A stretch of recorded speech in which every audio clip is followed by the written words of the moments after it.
Thanks for managing expectations there. So we are kind of going to be the boogeyman is coming, paranoia, cyber apocalypse panel, but we're going to do so from a slightly unusual angle. We want to talk about what are some of the undervalued or underappreciated threats that are sort of kind of in the periphery, but are more likely than not to move to the center over the next couple of years. But it's not that we just want to talk about this in a speculative, what-if fashion. We also want to offer lightweight, high-impact next steps, preventive measures, prophylactics, to get you all thinking about what the future of digital security can and should be meaning. How do we counter these kinds of threats? How do we develop them? And quite frankly, who's a bigger threat going forward? China, your employees, criminals from Russia or elsewhere, or is it the US government itself? But we'll see how that conversation plays out. I was told there'd be no test. So I'm going to begin with a question with Steve, who has a very interesting background, and he runs Symantec. What is it, in your experience right now, that CISOs, Chief Information Security Officers, just don't get? I think it's not that they don't get it. I think they're increasingly having to step up their game and truly be the security, the thought leader, and the partner for their CEOs and their boards. In fact, you see chief security officers and chief information security officers moving out of the office of the CIO and reporting to CEOs. But that comes with a responsibility. It's not just an org design. It's not just new budget. Are they smart enough to be able to do it, or are they basically in charge of security because they understand malware, viruses, because of their technical competence, but they suck at collaboration? They're the cops, the digital cops. I've met several of them. I'm actually quite impressed with the quality of the CISOs that I've seen, particularly the ones that come from backgrounds deeper in technology and deeper in understanding business process and risk. Okay. Christy, what do you feel that CISOs don't understand when you market and work with them? And of course, given your own background at Citi, you have the client side in sight as well. Yeah, I mean, I agree with Stephen. I don't think that it's that they don't understand the risk. It's that they need to have the voice. So there's so many conflicting voices within the enterprise today. You know, the users want one thing, the CISO wants something else, line of business is in the middle. Board of directors is being held accountable. So, you know, it's not so much that they don't know, it's being able to sort of travel the path to be able to get what they need. So they understand it, but they're impotent, is what you're saying. No, I just think that it's not as straightforward. You know, it used to be the CISO said, you shall not have that device or you shall not use that piece of data, and everybody went, well, okay, he said, no, we can't do it. But that's just not the way it works today, right? The employees say, well, I know how to get that data, right? Or the line of business leader says, I'll go to the cloud. Quite the contrary, and I know your company well enough to know this. The CISO said, no, you can't use this device, and the employees say, screw you, we're using an iPhone. I mean, that happened, and I think that, you know, but it goes beyond that, right? It's the line of business leader that says, I think I can drive better customer loyalty if I am standing next to them when they're checking into the hotel or buying an item within the store. And so it's a business requirement that's going to drive value for the business, and yet the CISO has to find some way to get comfortable with the risk that opens up. These are both very, I think, polite and unduly complimentary answers regarding the CISO. So Dan, I'm counting on you to articulate what CISOs don't understand. What are they oblivious to? And given that you're with DARPA, you should know what they're oblivious to. Well, yeah, we definitely look at the world a little differently probably than most people. You know, one thing I think I see a lot in the security world is that people are always searching for the silver bullet, and I don't think it exists. The second one, and we're guilty of this too at DARPA, is, you know, we come up with some solution that we think is very good, and we never remember that the adversary always gets a move. Right? Somehow it's as if we come out with this genius idea and that somehow the bad guys sit back and do the, you know, the slow clap. Oh, well played, DARPA. We'll give up our billion-dollar opportunity. So I think that's the biggest thing, is that there's a speed and a need to adapt that's often much faster than corporate policy can do. So I would say that's one. The second is, I think it's a mistake. They try to put the burden on the user. You know, you hear this all the time, corporate hype. If only my users were smarter, if we only used devices the right way. If only they had multiple passwords. Yes, you know, or pass phrases, and we can get into a whole description, or use, you know, but Instead, I actually think it falls on us as technologists. I think that has to be invisible to the user. I think we need to build devices in an intelligent manner so that you use them the way you want to use them, and we'll do the protection. I think relying on other people, it's sort of like, now that I'm in the government, those posters, right? Everywhere, it's, loose lips will sink ships and all that stuff. Okay, that is not the way to do this. Do you think CISOs are the right role, location, or will there need to be a rethink about how we organize in the enterprise and for individuals for security management? The CISO is a legacy role, and it simply doesn't deserve to exist as we move through a mobile world, a big data world, an analytics world. Well, I think the job will change. I mean, you need, somebody has to be in charge. So I'm a fan of anybody who steps up and is actually, the buck stops there and they take some responsibility. I don't know how they're going to acquire products from guys like this if there isn't somebody to do it. Now, the traditional resume of who that person is, that may have to change and evolve, but having a central place. What's the most important change you see in that resume in the next 2 years? I think a much better understanding of the enemy, of understanding the adversary threat, and how to build sort of agile, use big data to give us real-time analytics to come back. And I think machine learning, and we've talked about this before, I think will play a much, much larger role. I don't think the scope of this is so large. The idea of a person at a keyboard, I think, is defending your network is extremely antiquated. So that won't happen. So, understanding the enemy, Christy. Who is the enemy, Christy? Is the enemy your employee? Is the enemy Patriot hackers? Is the enemy Ukrainians with extra time on their hand? I don't think it's, clearly there's not a simple answer to that, right. Nor is there the silver bullet. I think that the question is not who is the enemy, the question is where are the vulnerabilities, right? So yes, you could argue that a rogue employee could take data and do something naughty with it, but probably more likely is that that employee is thinking, I don't have valuable data on my device. What do I possibly have? And isn't really thinking that the mere fact that he has credentials on his device that access the network makes him really interesting to folks who may have a bigger agenda. And so it's not so much about identifying the single, attacking. I think you're going to see vulnerabilities on a variety of different fronts. It's figuring out where are the weak links. What are the underappreciated vulnerabilities that you keep finding when you work with organizations? Well, I think that's the biggest one. And again, we, from good, our perspective is almost predominantly mobile at this point in time, right? So I would say from that view, I think the understanding of what is valuable. So the number of companies that I speak to that say, well, I don't know that we have all that much that's valuable, or the end users that say, I'm an admin, or I'm a controller, I'm in marketing, what do I possibly have? It's not like I'm filing patents, or it's not that I'm. And so this appreciation that the path in is probably not as obvious as you're carrying around top secret information on your device. It's that's a stepping stone to the next point where they can kind of get into the network and then start to do the really naughty things from within. How do you audit and identify vulnerabilities now versus? Yeah, no, I think I was going to add to what you said and answer your question, which is the landscape has changed to the point that it used to be we had a perimeter, we need to defend against the perimeter. Now the active opponents, is what we call them, are going after, and they're usually much more organized, much more funded, and they're kind of tiered by incentive. So you have the young student we call them script kiddies, they're out to hack their alumni website and they want notoriety. Then you have digital arms of organized crime, and they have org designs, they have journeyman charts, they have pay scales. People make a career out of that, and their incentive is primarily economic. They want money, they want access to cash. And then you have what is ultimately the most dangerous and most sophisticated, which is not in it for notoriety and is not in it for economics, and that's state-sponsored. And that's very sophisticated. It's probably the second most talked about topic in DC after the economy in terms of its threat. And I think education would be the thing I would stress to the question you asked earlier, which is employees, consumers, as those converge, there's no longer an IT user and a consumer, and they're totally distinct and different.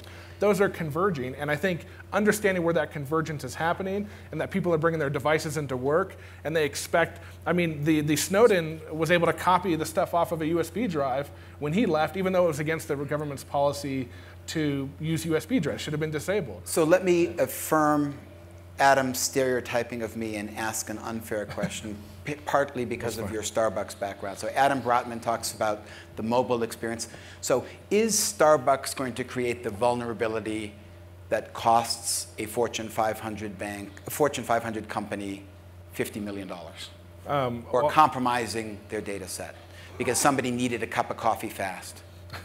Well, I don't have a crystal ball on that. I think Starbucks is in the same realm as a lot of the large retailers. For example, one of the big retailers that was compromised, it was compromised through the heating and ventilation contractor. So the subcontractor had come in. Now, no matter how much that big retailer had purchased in terms of security, point solutions, network gateways, devices, encryption, the fact that the lowest common denominator was an heating and ventilation cooling technician who had access, and that's where the bad guys are going. They're not going after the COO or the CEO. In 2013, we saw that they're going after the PR, so the person traveling with them, and the administrative assistant, because we're relatively hardened as executives, but our assistant isn't and our PR professional isn't, and they're much more patient to go after that. And our children at home aren't. Children at home as well. Do you find, you're nodding on that, are you finding that some of the good technology stuff is now being extended to executive families, not just the executive device? Well, it's sort of the inverse, again, because our approach is we focus on the corporate data, not the entire device. The common use case is, I'm at dinner and my young son wants to play Minecraft, and so I hand him my phone, right? So if the only perimeter that I secured was the device, he's sort of floating in and out of a whole bunch of stuff. Now, is my son going to be the data vulnerability within the organization? No, but he could leave trails behind, right? And I think that that's a very common use case. And so that's where I think the CISO has to sort of balance and say, these use cases are real and they actually happen. And so where does my data go and how have I really thought about that? So don't give your kid your phone. No, you should give your kid your phone, but you should install good first. You're hearing this, you're saying, when 911 occurred and afterwards cyber conflict, states, the whole notion of critical infrastructure. Yeah. What we're identifying here is all manner of, as devices proliferate, vulnerabilities proliferate, opportunities proliferate. I would not have thought of the HVAC repair person as the point of entry, your mole in this. Should DARPA be as concerned with critical infrastructure protection in the dual-use civilian as it is in force projection and protecting the forces? Are you doing these? We are. We're incredibly engaged. And in fact, I would tell you that what you're seeing, and you're right, you go from the CEO down to sort of lower levels. Actually, when you said the HVAC, I thought you were going somewhere else, which is what keeps me up at night, which is we, like you, are very excited about the Internet of Things. Right. I would submit to you, however, if we don't have a fundamentally new security, fundamental way of doing security, you're not going to enjoy the Internet of Things. And just think about how crazy the world is, right? Just think about this today. You go out, you go buy a PC. It is the single most expensive appliance you will buy that comes fundamentally broken, right? You give them $3,000, you get your MacBook or your tablet or your PC, and what's the first thing they tell you? You give them $3,000, you get your thing. What's the first thing they tell you? Absolute first thing they tell you to go home. What do they tell you? They say patch it. They say patch it, and you think it's not even out of the box, and it's broken. And then you patch it, and then what do they tell you? You say, so now is it fixed? They say, no. And next Tuesday, there'll be another patch. And, okay, will it ever be fixed? And the answer is no. And somehow we accept that. So as bad as that is in the PC world, which is where they're talking, now think about what does Patch Tuesday look like for your refrigerator, your HVAC, your insulin pump, your car? So it's the Internet of Things 0 day. Yeah, well, so there's no security, really. People have not thought about security on that. And so in a large part of my office, I'm spending a considerable amount of money to actually do a number of programs to give us a fundamentally new security Are you saying protocol. Mr. Gillette hasn't thought about this? I think he thinks a lot about it, but it's not. So in fairness, think about the core business. He's protecting large data centers. He's protecting corporations, all in the things. Internet of Things, I think like many things, I was at Microsoft too. The question always is, are we going to make money in the next 90 days? And DARPA is in a rare position where I can afford to look 3, 4, 5 years out and say when this all comes up. My hope is the technology we build We'll go over to the semantics, we'll go over to the goods, they'll take it, commercialize it, make it a better product, and then that's how it'll get out. You won't get it from DARPA. What you'll get is the research from us. And it's being pulled. So I met recently with top execs from some of the big automakers, and they came in and said, look, we're really good at building cars, we're really good at building technology in cars, but we have these 2017, 2018 model year cars that are coming out, that are fully internet connected, that are aware of the cars next to them, that are trying to identify the driver, not just the button 1 and button 2 for your seating, but the car actually knows you, brings down your apps, your technology. But we're not in the security business. We have no idea really from the early imagination of what this roadmap can be on how to deliver that car so it's certified and secured so they're not being hacked, as you've seen on YouTube with Priuses being controlled or self-driving cars being overtaken. And they want help. So now it's not just us going and pounding the door of companies and other companies like us doing that. We're being pulled into industries very early into their product life cycles to say, you need to help us think about this in ways that we've never had to before. But this is now. Can I just add to this very briefly? Because this is now, and I told this story at dinner the other night, that I won't give the names, but I have an automobile, I was using a phone, was synchronizing and working great, and then I updated to the newest version of the phone, and it was rebooting my car. I'd be driving down the freeway, and the screen would go black, and I would get no information from my car until the system reset. It would say rebooting, and then it would come back up, and then it would do this cycle over and over and over again, to the point where I'm thinking, do I get rid of the car, or do I get rid of the phone? I mean, I love the notion of a used car salesman being the vector for vulnerabilities in the Internet of Things. I want to do one quick question to ask the panel. It's an ethical, legal, but technical question, and then we're going to go to the audience. We talked about machine learning. We have predictive analytics. We have employees with families. There's a part of me that says anybody who has a significant play in the organization, we should be able to look at their private email, their Gmail accounts, to build predictive models that give us better insight for identifying possible vulnerabilities. Yes, this violates the privacy, but everybody here has been saying, boy, there's so many novel vulnerabilities that may emerge. I think we need to breach that privacy so that we can protect our data assets. Do you think that's a good idea or a bad idea? You know, I think we've taken a very firm position that we don't think it's a good idea. Okay. I think that our entire architecture is designed around separation of corporate data. I think that IT should be able to audit, track, analyze, build against anything that they have in the corporate side, including track where your corporate data intermixes with personal data. And this is why we take such a staunch position in keeping separation. Right. Because I don't think, and your belief is that separation will be maintained, but there are tensions for making them absolutely. But I also think that it's not possible, right? If I look at the Snowden effect on the U.S. IT vendors going into Europe, the amount of time, and most large governments are good customers, I spent a lot of time in front of them talking about, you know, what the roles were and where the lines were and where our data was versus where their data was. And I think even if you attempted to take that step, it would be you don't think it would. Dan, quick answer, do you agree or disagree? Yeah, no, I think it's terrible. I'm with her. I think it's a terrible idea. I think my job as a technologist, though, is to give you technology so that you can use these large data techniques and that I can search things, whether I look at the per packet thing, whether we use things like fully homomorphic encryption. I think there are ways that I can search that and preserve privacy, and I think it's incredibly important we do so. That's a bet. Steve, I think, you know, the other half of come with me to the dark side. Yeah. The other half, I'll give you a dark side example. The other half of our business, we acquired a company called Veritas in 2005, which backs up the majority of the world's large corporate data. And so we have our security business and our information management business.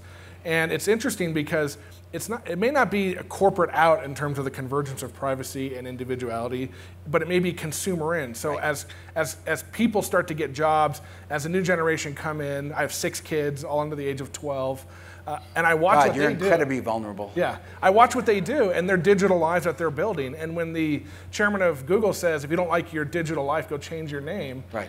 That resonates with me in a way that is very unnerving. And so, but I think it's the consumers bringing that into the enterprise. I recently watched a example where an unnamed institution went to New York City, and in the lobby of these hotels, all the hotels we stay in, they put a basket in there saying free USB drives. And within hours, they were all, not only they were all taken, they all were plugged in. Now, fortunately, they had a benign version of some malware on there just to see, report back who did it. But the fact is, with everything we do, the phrase benign malware. Yeah. Remember that. Yeah. You'll be using that Yeah. sometime soon. But the fact that even with all the education and the risk, that if you or I found a USB drive that had 20 gig, we would plug it into our computer. Another one is they put QR codes on telephone poles and streetlights saying, click here to get a discount at Starbucks. Where's Adam? And people were using their phones. They were taking them right to bad websites. So education, starting young and all the way through the enterprise about their digital lives, about security. And what we didn't talk about is how security and privacy relate, which is an interesting vector. All of that needs to come They don't give us enough time. They don't even give us enough time for questions, comments. Lights up? Adam, our go-to guy here. Because I was not mean enough today, Adam is going to step into the breach or the void. Well, yes, Michael, I'm going to suggest a way that you could have been meaner still, which is I got the sense from the panel that there's this amorphous threat to connected devices, but I don't understand what industry and government are going to do about it. I'm happy to tell you. So I'll do it really fast. We got 4 different programs. So the first is something we're called HACMs. We're trying to use formal methods to actually make a chip, a computer, a real-time operating system that is correct by construction, meaning it's actually provably correct for those security features that you're worried about it. So I call it, it's replacing trust with math, right? Second thing, because I always think you should have another plan. There's a comedian, I'll steal his line. I don't have a B plan because I number my plans, so it's number 2. So the second, made me laugh. The second plan is our Cyber Grand Challenge, which says, could you build software good enough to go head-to-head with the best hackers in the world in real time? We're going to go to DEF CON. If you're familiar with DEF CON, it's the biggest hacker conference in the world. We're going to go to CTF, and I'm going to put a computer in the thing. Maybe not next year, maybe not in 2 years, but soon we're going to go in there, and we'll finish not last. Third is I think we can do heterogeneity. We're not talking about this at all. So why do attackers always win? They win because it's a great ROI. Right. Because, you know, homogeneous systems. I hit once. We're all in this homogeneous system. So we're developing a program called Crash because it's going to build a new OS. What else to call it but Crash? And the thought, though, is that you would have a different, so every application gets compiled differently. So we're living a totally different thing, and yet you can do it. And then the fourth, I don't have time, but I've dropped it. We'll talk about it. Is I think there's ways to encrypt all the data so that even if you lose, and you're open sourcing this. You're publishing the APIs. You're putting this on GitHub. Yep. This is it's all free. We're going to put it out there to the world and let you use it. So I think we're doing a ton of stuff. And we, just to add to that, we have an event we started 2 years ago called the Cyber War Challenge internal event, because education doesn't mean all of us. It also means inside the company and the culture. And the Cyber War Challenge, we take our best hackers from all over the world that work at the company, and we buy commercial grade equipment. We'll buy the software running on the oil rig. We'll buy the new ATM from your bank. We'll buy all this stuff, and we'll set up like a gamified experience where our best hackers in a 48-hour period, and you watch these teams of 4 or 5 from Ireland, from China, from Brazil, from the US, from Canada, hack through these things in a matter of 45, 50 minutes. And at the end, they get a flag, and it actually spits oil out of this little mini rig. Let me just give 20 seconds. Yeah. So I would say our platform has always been focused on the data, and we've supported operating systems back on feature phones when they were dumber than any of these other systems. And so, when we look at it, we don't see mobile, tablet. To us, they're just processors, and there's nothing that prevents you from doing this today. excellent. Quick question, quick answer. Yeah, industrial control systems, SCADA, you just touched on that, but we see it as one of the biggest threats ahead, so maybe you guys can talk about it a little bit. The future of stock, the next generation StuckNet. We'll go with you on this one. Well, actually, that is my answer. So I think, the reason these things are vulnerable is because we spend a lot of time on safety but not security. Right? And so my analogy is, if we all landed on the moon and we built a colony, and then we wouldn't have door locks. And if everybody ran around and said, well, why didn't you have door locks? Like, well, there are only 8 of us here. Now that we realize that those are there, my approach to that is to actually build fundamentally, formally, provably correct SCADA systems so that you will replace them. You won't add any security onto them. I will be able to hand you a mathematical proof that says it simply can't do that which you've prevented it to do it. I think it's the only way to do it. I'm sorry that we're out of time. I want to thank the panel on this, but the point that I want to make is it's clear that there's an explosion of vulnerabilities, but what we're seeing is the emergence of plug-and-play security around process and different organizing principles around vulnerability and threat. I think it's fascinating, and this is going to be, I think, one of the most interesting and innovative public-private partnerships for digital security and digital safety. I want to thank a terrific panel. I want to thank the audience, and thank you. On to the next. Cheers. All right, you go first. Okay. Really good indeed, Michael. And